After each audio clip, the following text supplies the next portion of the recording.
Hey guys, so I just wanted to do another video and talk a little bit about something I think that we can all totally relate to when it comes to the choices that we make in our lives, and particularly the things that we are doing or not doing in our lives, and that we may not realize just how much our family, and particularly our untreated borderline parents, have an effect and influence on especially a very subconscious level.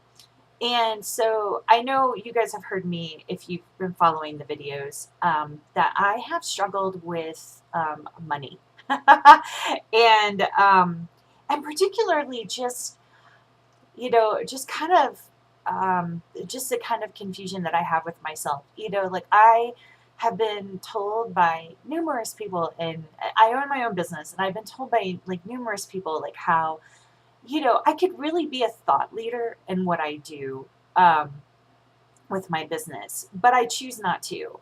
And instead, I've chosen to make, to live in a very survival mode financially, over the last few years, particularly. And so I've been doing this really cool program called Neuro Gym, where they really get into kind of like the subconscious beliefs and mindsets that we have about our lives. And one of the things that they talk about continuously is understanding your money story and understanding where that money story came from. That so many of the choices that we make in our lives, whether it's financial, whether it's our health, whether it's our relationships, or just following things that we're passionate about in life, is often stunted if we come from a family or a generational legacy of a poor mindset about those different aspects of our life, and so I today I sat down for, I think this is like the second time, and like wrote out my financial story based on my family, and just realized like, of course, like it's a story of poverty for the most part, and people not taking responsibility in their financial planning, people who actually, remained largely uneducated, didn't pursue college or school, and people who also like had this poverty mindset that's like, in order to um, that what really mattered in life is that you stay together as a family and that you stay entertained, so and that any kind of like moving into like a middle class suburban mentality was work, work, work, work, work, work, work, and sacrifice in order to make it happen. And that is a mentality that I obviously adopted.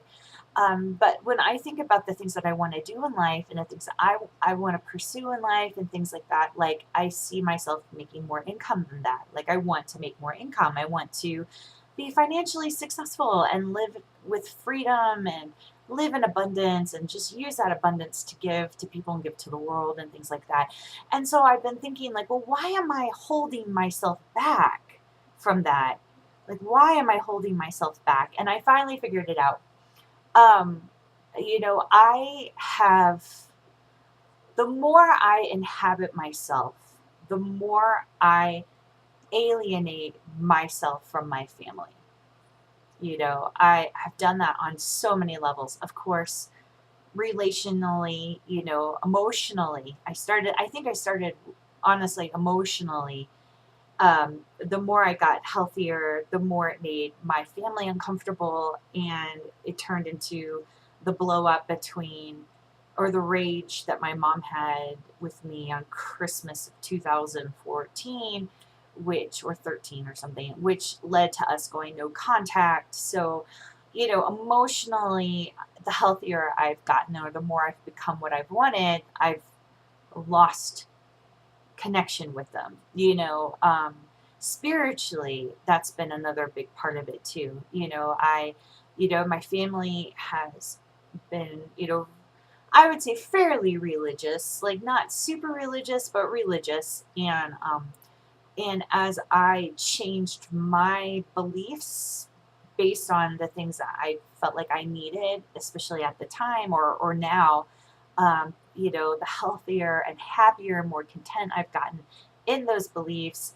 the more I have alienated myself from my family. Fun little story about how my mom like announced to my entire extended family at a New Year's party that they had where I wasn't at, about how I was no longer a Christian, and that created some fun after effects you can imagine, I'm sure. um but I was making choices that I needed to for myself, but of course like that made it hard for them. So then when I come think about like the financial and health, because those are the two things that I think I'm still definitely needing to work on. The reason why I'm not pursuing those things is because even though I have the tool set, even though I have the skills and I have the ability to do it, um, there is this guilt and shame that I feel when I think about pursuing those things. Like that's my immediate initial response, like and for example, like growing up, my mom beat into my head how selfish, greedy, um, and unfulfilling it would be for me to become a successful woman, in business. Uh,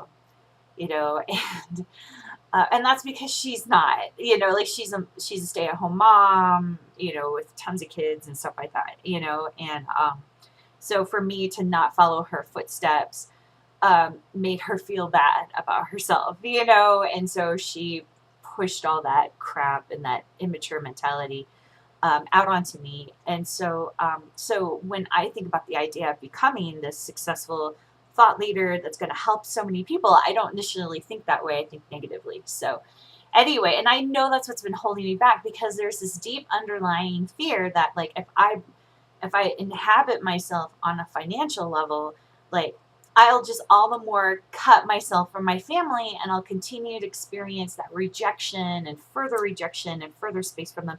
And isn't that like bad and unhealthy? And it's like, well, of course, because I still have that stupid lie in my head that I still believe from my mom that still keeps coming up, which is if you're not making me happy, you're not doing life right and you're not doing life well. Like you need to be satisfying my needs for you, not you being you, because I can't support you to be you. I need you to be what I need you to be in order for me to feel okay and good about myself. So anyway, yeah, so it's good, I think, for us to always identify those thoughts and feelings. And the cool thing too that I think is important is to know that those thoughts and feelings are never going to fully ever go away. Like they'll always be kind of a part of my natural instinct.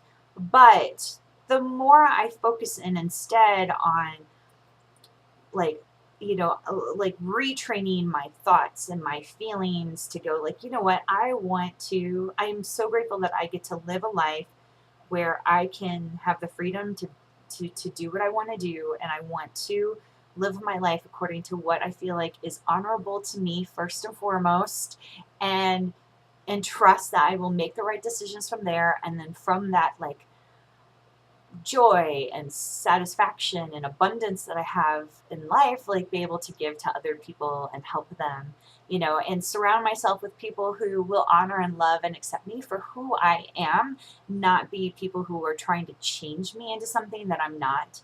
The more I surround myself with that kind of support, then the more I will actually thrive in life and love life and live life, and not be held back by these lies and mentality that my mom or my family has, and things like that. Because when I was growing up too, I remember my family, because they're fairly impoverished or, and such.